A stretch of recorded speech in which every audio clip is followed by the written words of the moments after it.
Welcome back to your channel Tripitaka. तो अभी हम लोग शुरू करने जा रहे हैं रिवर टोपोग्राफी के अगले टॉपिक को। तो रिवर टोपोग्राफी यानी नदियों द्वारा निर्मित स्थलाकृति है ना। ये स्थलाकृति माने लैंड मास कौन बना रहा है? नदियां बना रही हैं, ठीक है। तो उसी को हम लोग क्या कहेंगे? उसी को हम लोग कहते हैं रिवर टोपोग्राफी। अच्छा, ये जो रिवर टोपोग्राफी है ये नदियां 3 एज में बनाती हैं। जैसे अगर इंसान की बात करते हैं तो कोई इंसान कितने एज तक काम करेगा? तो कहने का मतलब ये है कि इंसान बचपन से 55 तक काम करेगा, 55, 60 जितना भी हो। बट कहते हैं ना, मैंने 55 के बाद इंसान एक ओल्ड एज सिटीजन मतलब उसमें आ जाता है। तो जैसे इंसान बचपन में रहता है तो कुछ कुछ कांड करता है, फिर अपने जवानी के एज में कुछ कुछ कांड करता है, फिर जब बूढ़ा होता है तो उस समय तक अपना सारा जो काम होता है वो सब करके इकट्ठा करके अपने बाल बच्चा को बिल देके और नहीं चला जाता है, मतलब है ना। तो ये है। तो कहने का मतलब क्या है कि ये 3 फेज में हम लोग भी काम करते हैं। 3 फेज में करते हैं ना, बचपन और फिर जवानी, और फिर जब हम लोग बूढ़े हो जाते हैं तो सारा चीज जो भी हम लोग कमाए रहते हैं वो सब दे करके और खुद चले जाते हैं, है ना। तो उसी तरीके से आपकी नदियां जो हैं, नदियां भी वैसे ही करती हैं, मगर नदियां बचपन कभी नहीं देखी हैं। द्रौपदी का आप लोग कहानी सुने होंगे, द्रौपदी भी बचपन नहीं देखी है। वो सीधे जब उनका जन्म हुआ था यज्ञ से तो सीधे जवान थी उस समय। तो नदियां 3 एज फॉलो करती हैं, बट वो उनका बचपन नहीं होता है। पहला होता है यंग एज, यानी शुरुआत में ही वो जवान रहती हैं। युवावस्था इसको कहिए, इसको क्या कहते हैं? युवावस्था, ठीक है। दूसरा जो एज होता है इनका, वो यंग एज के बाद जो एज होता है वो होता है मिडिल एज। मिडिल मतलब होता है ना बूढ़ा ना जवान, यानी प्रौढ़ावस्था। प्रौढ़ावस्था प्रौढ़ावस्था आपको 35 के बाद देख सकते हैं या 40 के बाद वाला जो एज है। बट यहाँ पे हम लोग नदी के बारे में पढ़ रहे हैं, है ना। तो नदी का जो प्रौढ़ावस्था होता है जब वो पहाड़ से उतर के प्लेन एरिया में, मैदानी इलाके में चलना शुरू कर देती है, हम उसी एज को प्रौढ़ावस्था कहते हैं, ठीक है। इसके बाद देखिए ओल्ड एज, वृद्धावस्था। ये वो अवस्था है वृद्धावस्था जिसमें नदियां अपना जो भी पूंजी होता है, जो भी कमाई होती है, वो सारा का सारा एक जगह इकट्ठा कर देती है ना, सब छोड़ करके और बंगाल की खाड़ी में गिर जाती हैं, ठीक है। तो वृद्धावस्था ये है। तो ये 3 एज था। इन 3 एज में हम लोग जो जवानी वाला एज था, युवावस्था, उसके बारे में पढ़ चुके हैं। युवावस्था में नदियां बड़ा धाकर हुआ करती थी, स्ट्रेंथ इनका जबरदस्त था, तो बहुत ज्यादा जो है तहलका मचाई थी, है ना। स्ट्रेंथ ज्यादा होने का कारण क्या था? बड़ा ऊंचाई से गिरती थी तो इस वजह से भी बहुत तगड़ा मार करती थी। तो स्लोप यानी ढलान बहुत ज्यादा जबरदस्त था। दूसरा जो इनके पास था, अमाउंट ऑफ वाटर जो था वो बहुत ज्यादा था। पानी बहुत ज्यादा अमाउंट में एक साथ लेकर के ये आती थी, ठीक है। तो ये 2 कारणों से था। अब युवावस्था में कई सारा चीज बनाई थी, जैसे वी शेप वैली, आई शेप वैली, है ना, गॉर्ज, रैपिडो, तो कई सारा चीज बनाई थी। अच्छा, रैपिडो जो होता है, पहाड़ पे जो ऐसे ऐसे नदी कूदती है ना, उसी को कहते हैं। ये जो नीचे पहाड़ ऐसा है जिसमें छिछली नदी, छिछली मतलब शैलो वाटर, मतलब जिसपे आपको जो है बहुत पानी नहीं दिखेगा, वो कूदते फानते हुए चलेगी, और इसके ऊपर जो है हम लोग उसको रैपिडो कहते हैं, ठीक है। ऐसी स्थलाकृति को रैपिडो कहते हैं, पिछले वीडियो में बताए हैं। और इसके ऊपर लोग नाव लेके जाते हैं और बांध करके खुद को इसके ऊपर पानी के साथ कूदते हैं, ठीक है। पानी के साथ जैसे जैसे पानी कूदता है ना, ये लोग भी कूदते हैं। इस टाइप का जो एडवेंचरस गेम है या जो आपका वाटर स्पोर्ट्स है, हम उसे राफ्टिंग के नाम से जानते हैं। तो इतना ताकत नदियों में कब होता है कि नाव के साथ ही उछल उछल के नाव को पटका पटका के ले जाए? इतना ताकत नदियों में किस समय होता है? जब वो अपने यंग एज में होती हैं, तभी नदियों में इतना ताकत होता है कि इंसान तो छोड़िए, इंसान जिस नाव पे बैठा रहता है उसको भी उठा के पटकते हुए लेके चली जाती है, ठीक है। तो ये हो गया आपका राफ्टिंग। राफ्टिंग एक स्पोर्ट है। तो यहां तक का क्लियर है। अब हम लोग आज जो बात करेंगे वो मिडिल एज यानी प्रौढ़ावस्था की बात करेंगे, ठीक है। तो देखिएगा मिडिल एज में होता क्या है उसको समझते हैं। देखिए, हमने कहा कि यंग एज के समय नदियां माउंटेन रीजन में होती हैं। माउंटेन रीजन मतलब देखिए जहां से नदियों की उत्पत्ति होती है। उत्पत्ति को क्या कहते हैं? इंग्लिश में ओरिजिन, ठीक है। और जहां नदियां जाकर के गिरती हैं उस जगह को क्या कहते हैं? तो जहां जाकर के पानी में गिरती हैं हम उस जगह को कहते हैं माउथ। उल्टा है ना, माउथ मुंह बोलना चाहिए था जहां से निकलता है, बट नहीं, उल्टा है। माउथ जहां गिरती है उसको कहते हैं मुहाना, माउथ। ठीक है, जैसे गंगा का एग्जाम्पल लीजिए, तो गंगा को हम ले लेते हैं अगर, तो ये गंगोत्री, आपको पता होगा गंगा गंगोत्री से नहीं निकलती है, बट हम लोग गंगोत्री कहते हैं। अलकनंदा और भागीरथी के संगम से गंगा बनी है, ना कि गंगोत्री ग्लेशियर से ये निकलती है। ठीक है, तो वो हम लोग जब गंगा पढ़ेंगे तो उसमें अच्छे से समझ लेंगे, बट अभी के लिए गंगोत्री ग्लेशियर मान लेते हैं। तो गंगोत्री ग्लेशियर से इसका ओरिजिन हुआ है, किसका? गंगा का। और मुहाना जो है गंगा का, वो कौन सा है? जहां जाकर के गिर जाती है सारा सामान छोड़ के, वो है बंगाल की खाड़ी। ठीक है, तो ये बंगाल की खाड़ी। अब देखिए, तो जो प्रौढ़ावस्था है, युवावस्था कहाँ है? Mountain region. प्रौढ़ावस्था में नदियां कौन से इलाके में पाई जाती हैं? प्लेन रीजन में पाई जाती हैं, मैदानी इलाके में पाई जाती हैं। यानी जो नदी का पानी आपको मैदानी एरिया में दिख रहा है ना, वो सब मिडिल एज वाला है, सब माने बुढ़ाने के कगार पे आ गए हैं, प्रौढ़ावस्था में है। ठीक है, ना तो वो जवान है और ना ही वो बुढ़ा है, वो बीच वाले एज में है, मिडिल एज में है। ठीक है, मैदानी इलाके का पानी। अच्छा, तो हम एग्जाम्पल गंगा का लेते हैं अगर, तो गंगा का मैदानी इलाका कहाँ से शुरू होता है? तो देखिए, वैसे तो हरिद्वार से ही गंगा जो है, हरिद्वार ऋषिकेश के पास से ये मैदान में एंट्री ले लेती है, मगर अगर अच्छे से मैदानी इलाका यानी मिडिल एज वाला लक्षण देखना है तो वो कौन सा समय है, कहां से दिखाई देगा? यूपी बिहार में दिखाई देता है। ठीक है, यूपी बिहार में, क्योंकि ऋषिकेश में भी गंगा मैदानी इलाके में आ जाती है, बट ऋषिकेश में पानी तेजी से बह रहा होता है, उस समय थोड़ा एनर्जी बचा रहता है। जैसे एग्जाम्पल के तौर पर समझिएगा कि जो इंसान 30 को क्रॉस करता है, 30 क्रॉस करता है जब, तो उस समय वो पूरा एकदम मिडिल एज वाला लक्षण नहीं दिखाता है, थोड़ा सा उसमें जो है यंग एज वाला लक्षण बचा रहता है। उसी तरीके से तो यूपी प्लस बिहार में आपको प्योर प्लेन एरिया वाला जो लक्षण होता है वो नदियां दिखाती हैं, नदियां नहीं गंगा दिखाती हैं। ठीक है, तो ये मैदानी इलाका में ही प्रौढ़ावस्था देखने को मिलता है।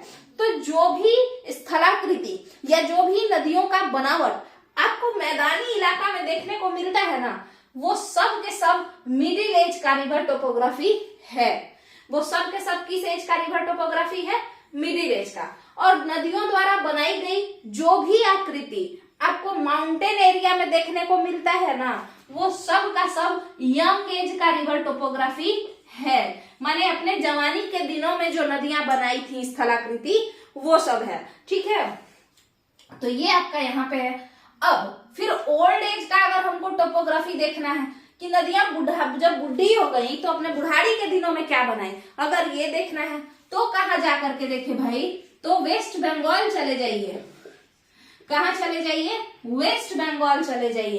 तो पश्चिम बंगाल में आपको देखने को मिलेगी नदियां क्या, किस तरीके का बुढ़ारी अवस्था में, मतलब जब वो बुढ़ी हो जाती है तो कौन कौन टाइप का फॉर्मेशन करती हैं। जो भी फॉर्मेशंस वहां पे दिखाई दे रहा है वो सारे फॉर्मेशंस अपने ओल्ड एज में नदियां बनाई हैं।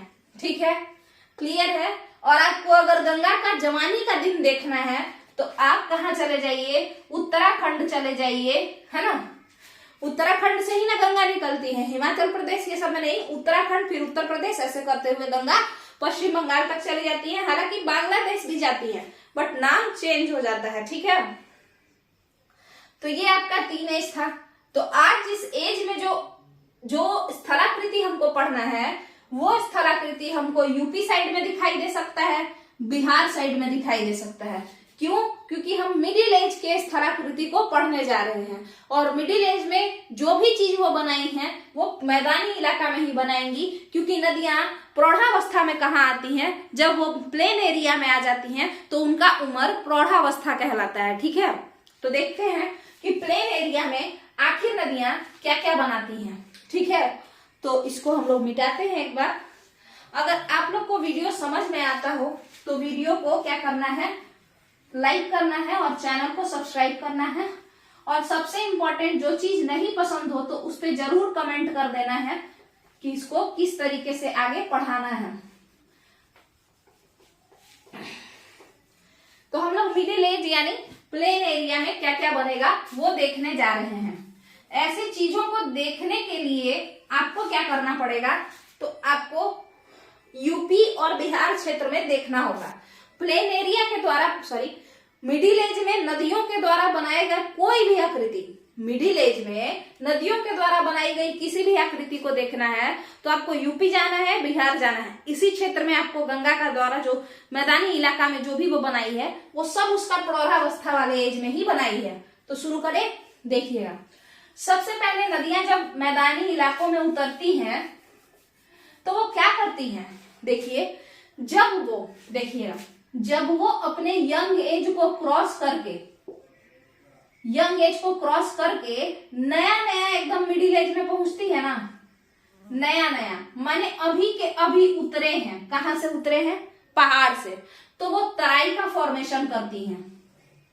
ये तराई क्या होता है? तराई देखिए क्या होता है। वैसे तो भाबर बांगर करके हम ऐड कर दिए हैं एक प्लेलिस्ट में, इंडियन ज्योग्राफी प्लेलिस्ट में, क्योंकि बिहार वाले में हम उसको अच्छे से समझाए हुए हैं तो दोबारा से हम नहीं बताए, तो उसमें भी तराई पढ़ाए हैं। देखिए, तराई का मतलब क्या होता है कि नदी जब नीचे उतरती है ना माउंटेन से, माने अपना यंग एज पार करके नया मिडिल एज के तरफ जब जाती है ना, तो प्लेन एरिया में तो आ गई, बट अभी प्लेन एरिया में मिडिल एज में एकदम पक्का नहीं हुई, अभी नया जवानी थोड़ा सा ढला है वैसा, तो वो तराई का फॉर्मेशन करती है। तराई क्या होता है? तराई एक क्षेत्र है। तराई क्या है? एक क्षेत्र है जहां पर पानी बहुत ज्यादा भरा रहता है। जहां पर क्या होता है? पानी बहुत ज्यादा भरा रहता है। पानी जो होता है, वाटर का जो अमाउंट होता है वो बहुत ज्यादा भरा रहता है। कैसे?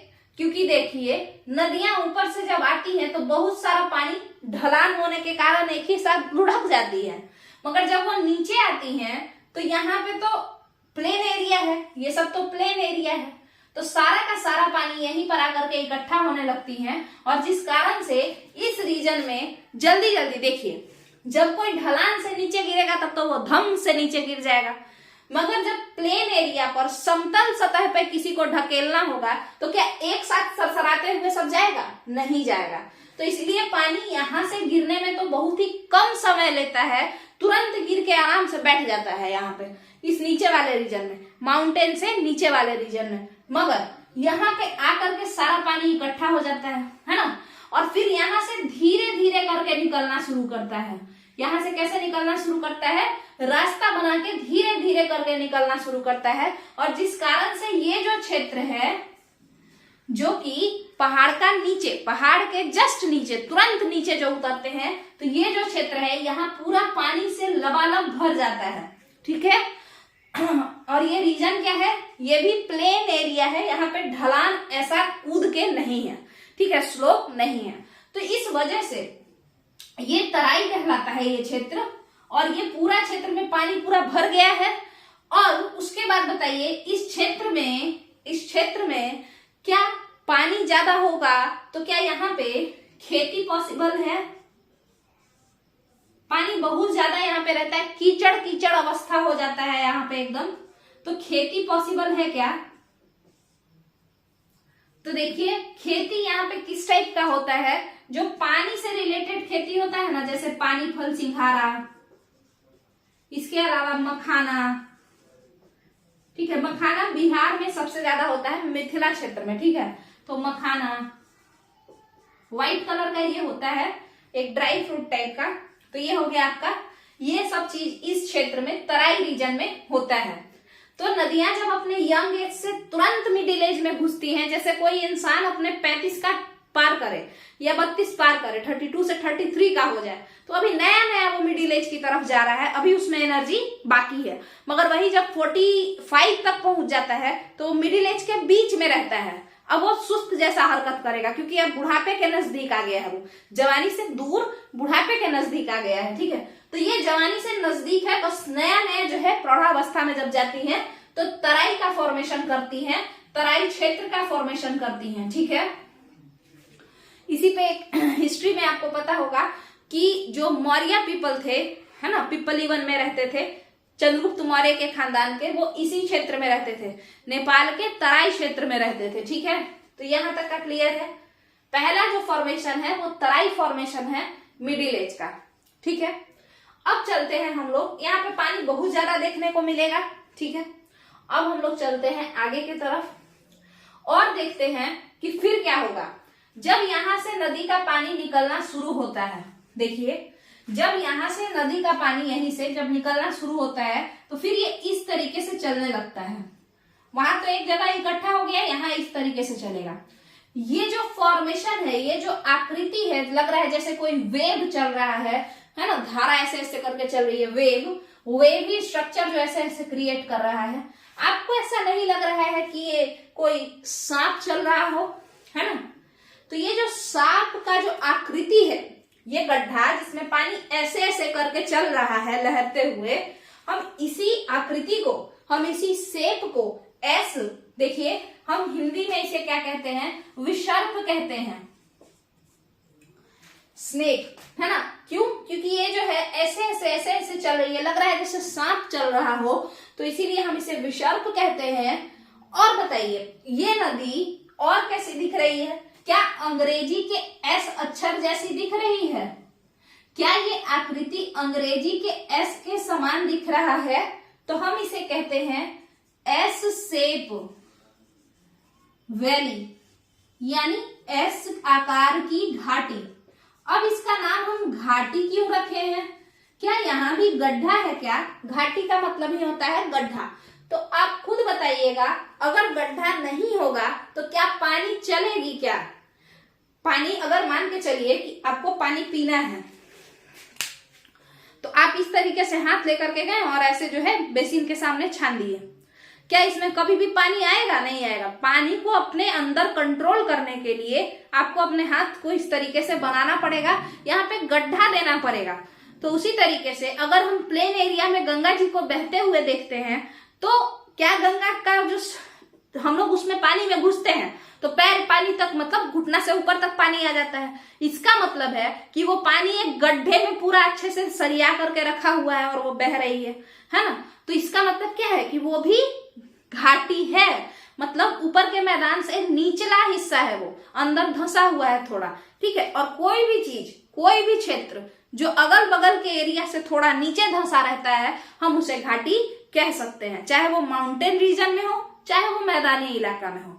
अगर हम गंगा के मैदान में छठ पूजा करने वक्त जाएं या कहीं भी जाएं, तो हम लोग क्या करते हैं, जब हम पानी में घुसते हैं तो हम लोग नीचे चले जाते हैं थोड़ा, है ना? और पानी के किनारे आके खड़े होते हैं तो ऊपर रहते हैं। इसका मतलब है वो पानी अगल बगल का क्षेत्र से निचला इलाका में बह रही है, मतलब नीचे है, गड्ढे में अपना पानी बह रही है, तो वो गड्ढा है, यानी वो घाटी है। ठीक है, तो इसीलिए देखिए, ये जो आपका इस शेप है, ये शेप सांप के तरीके का है, तो हिंदी में इस घाटी को, इस क्षेत्र को विसर्प कहा गया। जबकि अंग्रेजी भाषा के एस से इसका नाम शकल मिलता है, अंग्रेजी भाषा के एस से इसका शकल मिलता है, तो इसका नाम पड़ा एस शेप वैली। ठीक है, इसका नाम क्या पड़ा? S shape valley. तो यहां तक का क्लियर है? अब देखिए, मगर इस विसर्प को इंग्लिश में क्या कहते हैं? तो इंग्लिश में इस विसर्प को हम मिएंडर कहते हैं। ठीक है, इंग्लिश में इस विसर्प को हम मिएंडर कहते हैं। अगर आपसे कोई कहेगा कि एस शेप वैली का नाम क्या है, तो हम लोग मिएंडर भी कह सकते हैं। या मिएंडर कौन है? तो एस शेप वैली है। ठीक है, ये जिगजैग पैटर्न में जो है जा रहा होता है। ठीक है, वेव लाइक स्ट्रक्चर फॉर्म करता है ये मिएंडर। ठीक है, अब देखिए, इसके बाद जो आपका अगला फॉर्मेशन है वो है नेचुरल लीव्स। ये नेचुरल लीव्स क्या होता है? नदियां ये मैदानी इलाकों में बनाती हैं। देखिएगा,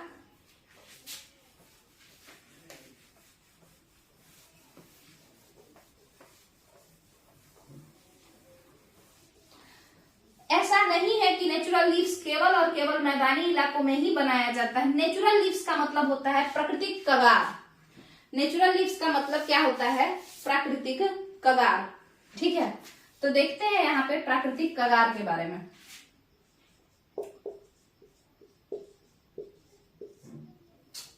एक सेकंड रुक जाइए, इसको सूखने में समय लगता है। नेचुरल लिप्स यानी प्राकृतिक कगार, इसमें होता क्या है, नदियां जब इस तरीके से, जैसे यहाँ पे एक रास्ता, ये बीच में इतना दूर का गड्ढा है, इसमें नदी ऐसे कूदते फांदते हुए जा रही है अपना, ठीक है। तो ये कूदते फांदते जब जा रही है ना, तो ये अपने साथ लाए हुए कचरे को अगल बगल लगाते रहती है, ठीक है। ये साथ लाए हुए कचरे को अगल बगल लगाते रहती है, और जो इसका किनारा है ना, जो इसका किनारा है उसको ऊपर उठाते रहती है। इस कचरे से थोड़ा थोड़ा किनारा के ऊपर ऐसे लगा देंगे तो किनारा थोड़ा और ऊपर हो जाएगा, और फिर उसके बाद फिर आएंगे, फिर लगाएंगे, फिर ऊपर हो जाएगा। तो ये जो वो एक अपने ही किनारे को खुद ही से, प्राकृतिक सामानों से, नेचर के ही चीजों से, मिट्टी, कंकर, बालू और जो पेड़ पौधा से जो पत्ती वत्ती आया वो सब जो ला करके और अपने ही किनारों पे लगाते जाती है।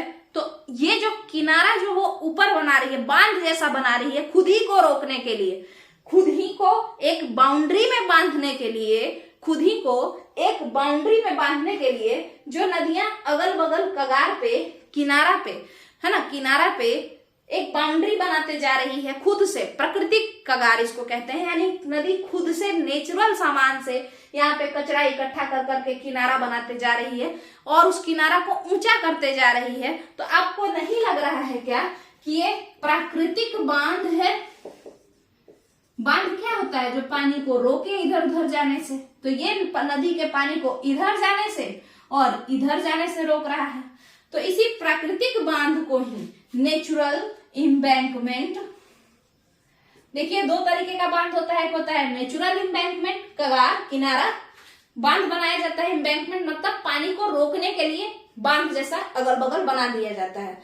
तो जो बांध हम लोग पानी के बीचों बीच बनाते हैं ना, डैम, जो बांध हम लोग पानी के बीचों बीच बनाते हैं, खोलेंगे उसके बाद बिजली बनाएंगे, हम उसे डैम कहते हैं। नेचुरल डैम नहीं, आर्टिफिशियल डैम। मगर जो बांध या किनारा पे हम लोग ऐसे करके बांध देते हैं पानी को, ठीक है, बांध देते हैं कि किनारा से उस तरफ नहीं जाए या किनारा से उस तरफ नहीं जाए। तो इस टाइप का जो हम लोग बांधने का काम करते हैं ना, हम उसे नेचुरल एम्बैंकमेंट कहते हैं। अगर भगवान खुद से बांध रहे हैं, जैसे नदियां खुद से बांध रही हैं, तो ये नेचुरल एम्बैंकमेंट है, माने प्राकृतिक तटबंध है, माने तटों को बांध रहे हैं हम। किसको बांध रहे हैं? तटों को बांध रहे हैं हम, ठीक है। देखिए ये जो आपका यहाँ पे नदियां ये कचरा इकट्ठा कर करके अपने ही तट को बांध रही हैं कि इस तट से बाहर हम नहीं चले जाएं। तो ये जो तटों को बांधना हुआ ना, अपने ही तटों को बांधना हुआ ना, इसे ही हम लोग प्राकृतिक तटबंध कहते हैं। क्या कहते हैं? प्राकृतिक तटबंध कहते हैं, ठीक है। और अगर इंसान यहाँ पे ला करके बांधना शुरू कर दे, पत्थर लगा लगा करके या इस तरीके से या ईंटा से या फिर आपका लकड़ी से बांध दे, तो हम ऐसे तटबंधों को आर्टिफिशियल यानी कि कृत्रिम तटबंध कहते हैं, ठीक है। तो आपका नेचुरल एम्बैंकमेंट और आर्टिफिशियल एम्बैंकमेंट क्लियर है क्या? और ये जो कचरा यहाँ पे लगा हुआ है, ये सारा कचरा, ठीक है, ये सारा कचरा, ये कचरा, इसी कचरे को हम नेचुरल लीव्स कहते हैं। इसी कचरे को हम, जो किनारे पे लगा हुआ कचरा होता है, हम उसे ही क्या कहते हैं? नेचुरल लीव्स कहते हैं, ठीक है। तो ये आपका यहां तक क्लियर है। अब हम लोग नेचुरल लीव्स के बाद देखते हैं कि ऑक्सबो लेक का फॉर्मेशन कैसे होता है। तो देखिएगा, जब ये एस शेप वैली इस तरीके से चल रहा है, कभी कभार क्या होता है कि इसी एस शेप में ये यहां से कचरा इकट्ठा होना शुरू होता है, यहां से कचरा ऐसे धीरे धीरे इकट्ठा होना शुरू होता है, और ये जो पानी जो इस तरीके से आ रहा था, यहाँ का ऊपर वाला पानी यहाँ चला जाता है और बाकी पानी नीचे से निकल के इधर चला जाता है, और यहाँ बीच में क्या होता है? कचरा पूरा का पूरा इकट्ठा हो जाता है। यहाँ बीच में कचरा लगने के वजह से ये एस शेप वैली कट जाता है, ठीक है। एस से वैली का जो ऊपरी हिस्सा होता है या इधर नीचे का हिस्सा को काटना है, मान के चलिए अगर किसी को नीचे का हिस्सा को काटना है तो इस तरीके से बना लीजिए।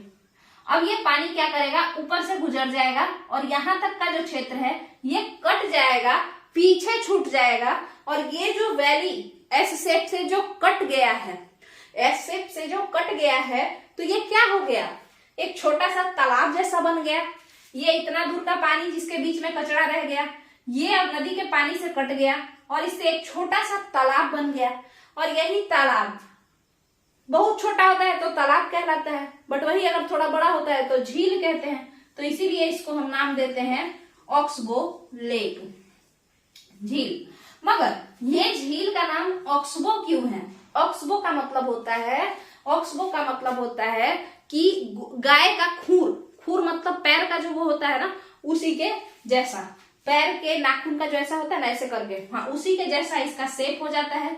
तो इसका नाम पड़ता है गोखुर झील। ये बैल के खूर से मैच करता है, गाय के खूर से मैच करता है, तो इसीलिए इसका नाम पड़ा है ऑक्सबो लेक, गोखुर झील। इसके अलावा क्योंकि ये पीछे छूट गया है, ये हिस्सा नदी के पानी में तो था बट पानी इतना दूर का ऐसे कट गया है इधर से, यहाँ से कचरा लगने के वजह से, और ये झील पीछे रह गया, इसीलिए इसका नाम पड़ता है पश्च झील।